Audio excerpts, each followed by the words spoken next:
that we are streaming right now for the Elder Scrolls Online. And I'm going to turn it over to Creative Director for the Elder Scrolls Online, Mr. Paul Sage. Paul?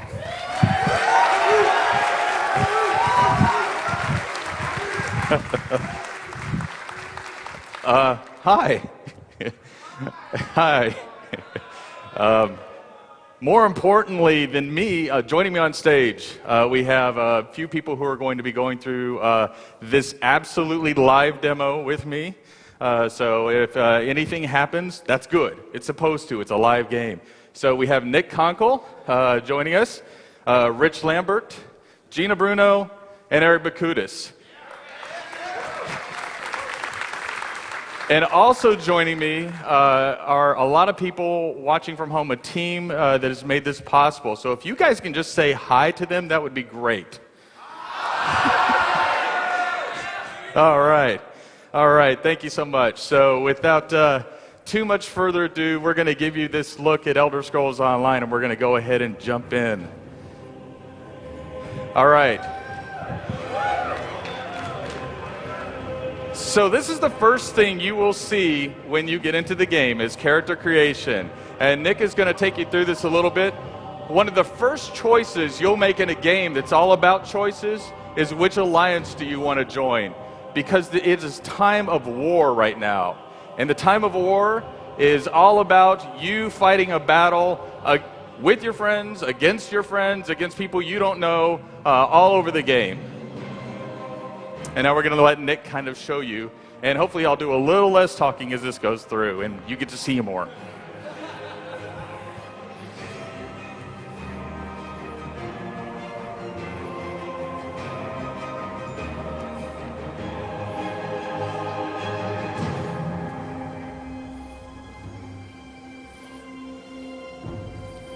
All right.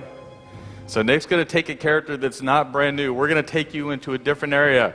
If you are familiar with the game Morrowind, then you might see some recognizable landscape and features in what we're about to show you. We're about to show you. And it's an area called Deshaun. So where there are a lot of people that played Morrowind, I take it? All right. So, kind of the story of the alliance that's taking place here that we'll see shortly is that these alliances we have the Nords, we have the Dark Elves of the Dunmer, and we have the Argonians. And there's a lot of people who want to know, well, why are these people allied? Why would they be allied? Well, naturally they wouldn't, because they used to be natural enemies. But after such a time of war like this, or where they had it, so many invasions come into it, they were just like, okay, we're done with this. We can't stand it. We're not going to put up with it. And so they decided to form an alliance. And so you're coming into that alliance right here.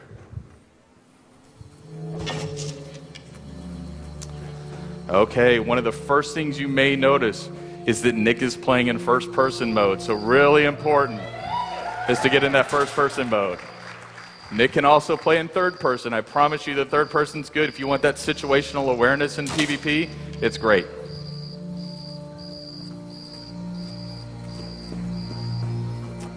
Now you might also notice how smooth Nick's controls seem. Not only is Nick good, but we have mouse look always on. These are controls like, I don't know, has anybody here ever played an FPS? Do you know what that is? If so, the control should feel familiar to you. So Nick just presses his left mouse button to attack. He holds it down if he wants to do a heavier attack, or to block, he just hits his right mouse button.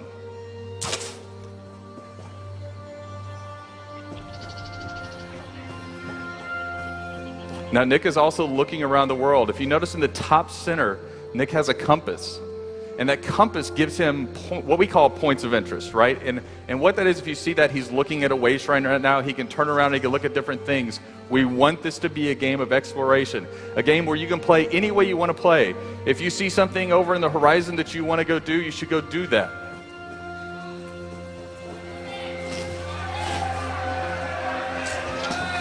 All right, there's a Gwar and a book behind a Gwar.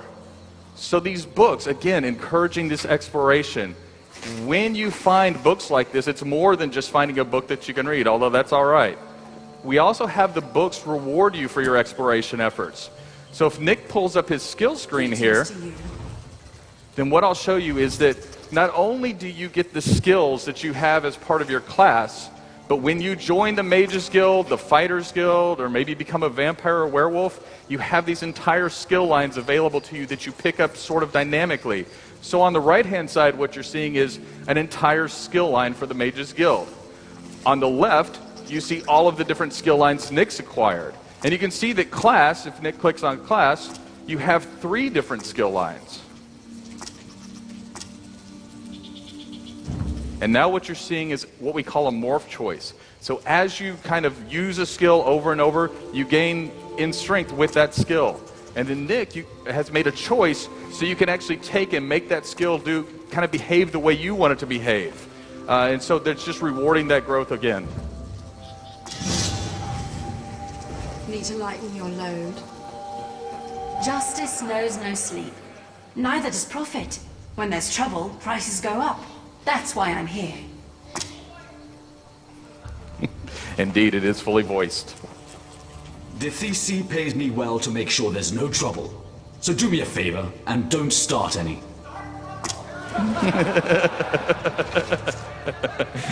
All right, it is indeed time for Nick to start trouble.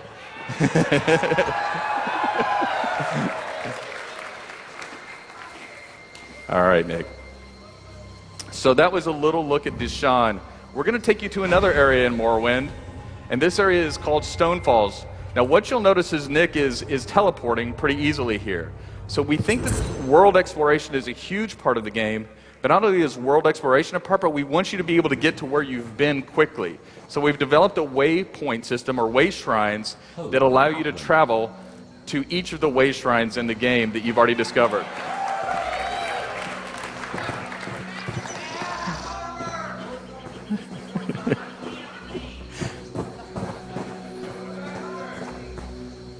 All right, Nick's about to start some trouble. Okay, Nick's pretty high level. Did you notice that Nick just crouched and he became hidden? So that uses his stamina when he's crouched like that. And he gets a sneak shot in.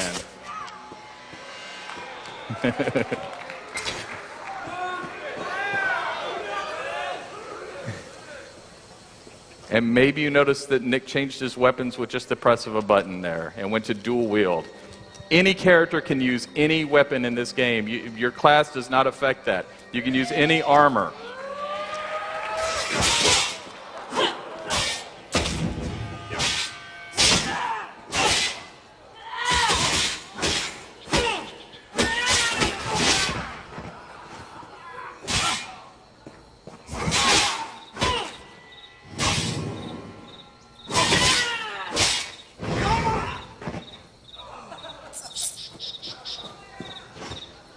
All right.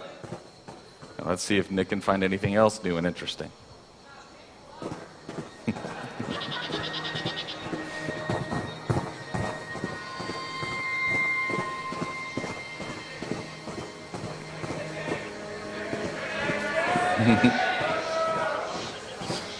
You might see a netch here or two. Anybody remember netches?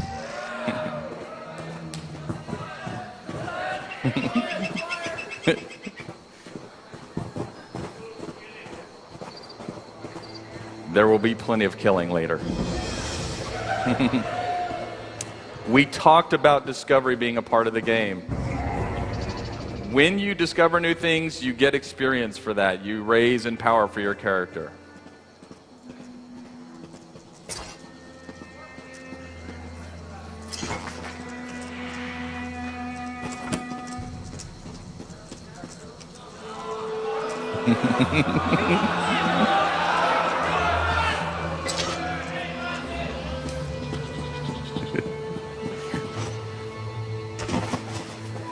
Nick's being restrained today.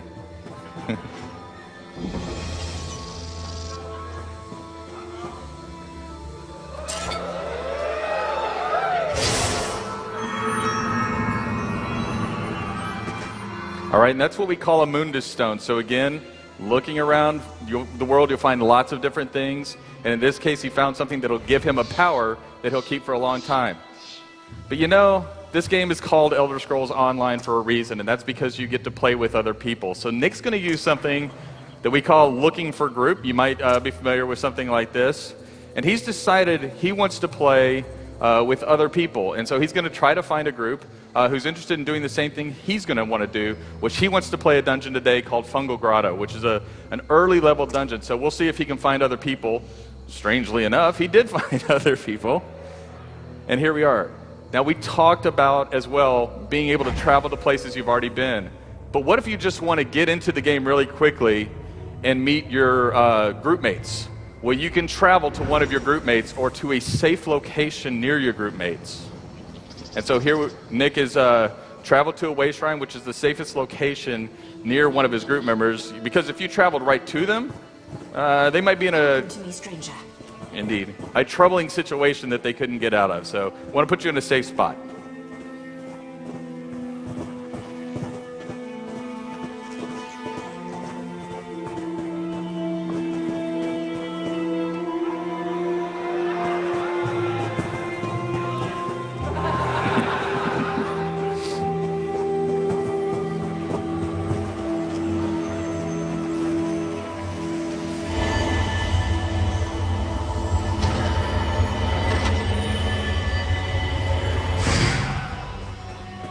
All right, and Nick found a sky shard. If you collect 3 sky shards, you get a skill point. And if you get a skill point, you get to buy a new ability or morph an ability.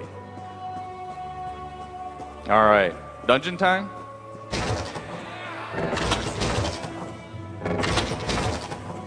Okay, so in order for this to go a little quicker, I'm going to give you a little bit of the story here, which is there is a person in this dungeon who requests that your group help her to get to a certain location in the dungeon, but she's blocked by goblins and by what we call dreg. And so she suggested that there might be a way to kill goblins and recruit them to help you get to that location.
Now we're going to pause for a little bit right after this. So what you may have noticed is that we want you to fight multiple creatures. We don't just want you fighting one creature in a dungeon. And that's why we've introduced what we call pack behavior, or monsters which will kind of wait in the wings to attack you versus all attacking at once. Now, if you play all Leroy Jenkins style, and then you'll have a ton of monsters come in after you. But here you can see that if you control yourselves, you'll have a really good fight that you can manage, and it's a lot of fun to see these monsters come in after you. All right.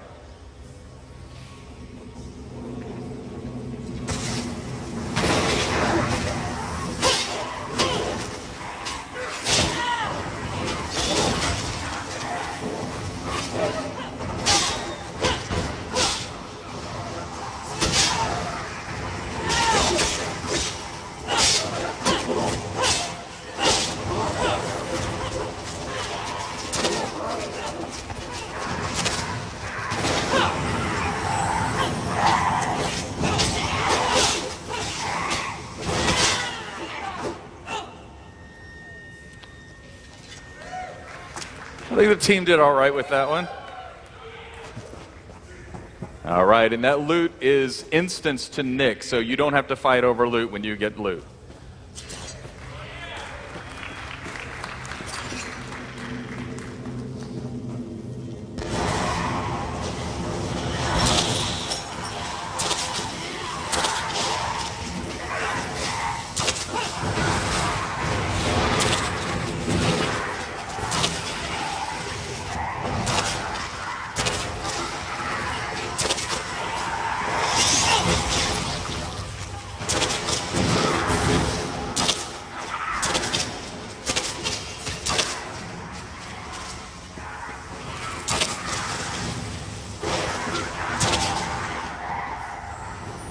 There we go.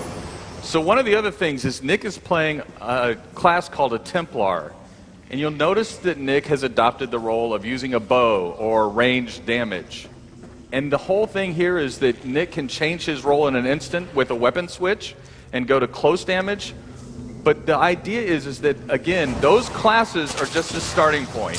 They're not the ending point. You play the role you want to play.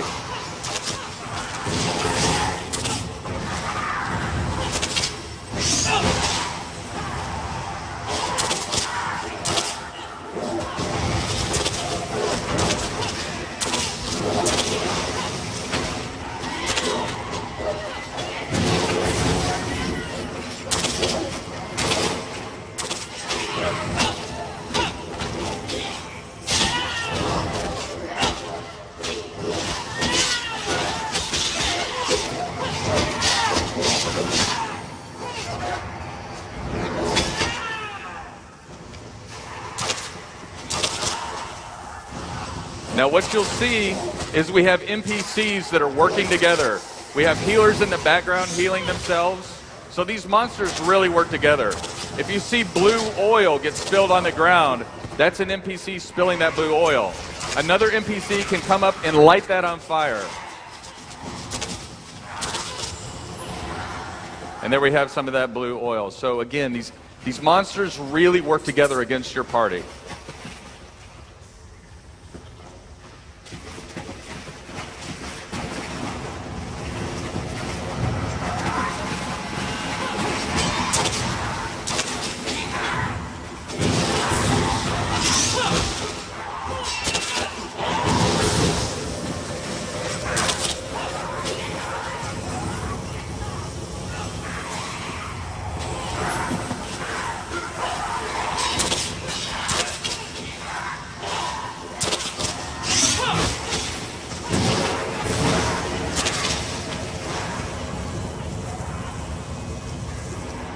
Okay, so you saw we have a very clean interface. You'll notice what that monster did to Nick, the Goblin King, is it put an ability on him that Nick had to run away from his teammates, otherwise he would explode, and if he explodes, then it hurts his teammates as much. So we want to keep you active and looking in the world.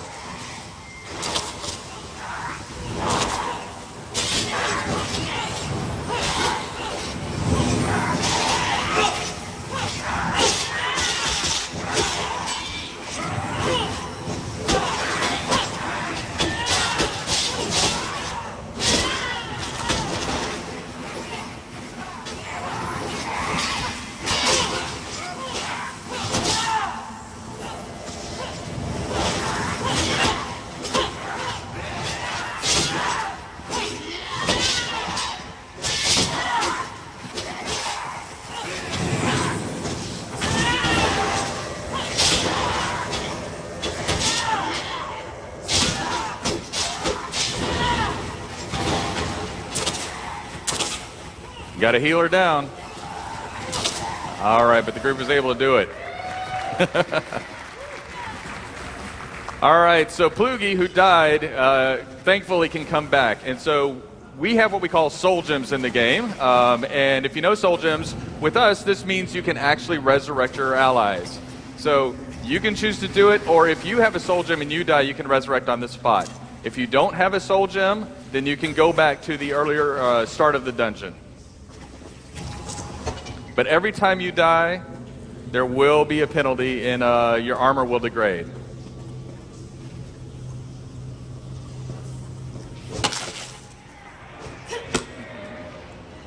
All right. And now you can see the goblins are working with the group because you killed their king. All right. Goblins are pretty easy to win over like that.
And you can see the goblins are working with them now.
That's a lot of mud crabs.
All right. And there we go. And that was just a taste of Elder Scrolls Online.